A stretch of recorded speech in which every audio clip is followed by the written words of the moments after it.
When we resort to foolish living, right, just like the son here, what does that mean? Well, living outside of the will of God, allowing sinful attitudes to control our heart.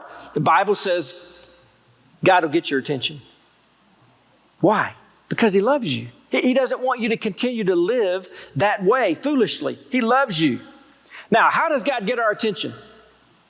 There's a way that He most often does get our attention. You know what that is? Let me tell you what it isn't. It isn't with Him striking you with something wrong in this life, zapping you with this issue or zapping you with that issue or causing this situation to happen in your life. That's not how He works most often. Now, let me throw this in. When we find ourselves in struggles, sometimes in this life, in tragic situations, it's often not because God has zapped us. It's because it's called life, right?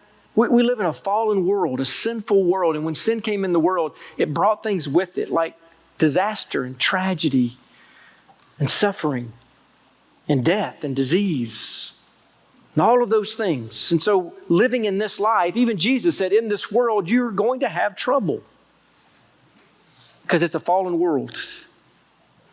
Now, often God will use that in our life to build our faith and build our character, but it doesn't mean He has zapped us. Often when you're living outside of God's will, He will get your attention. And there's one real common way that He does it. Here's how. He just lets you make your own choices and your own decisions. He doesn't get involved in that. He just lets you go your own way, make your own choices, use your own wisdom, and then you can see what that turns into.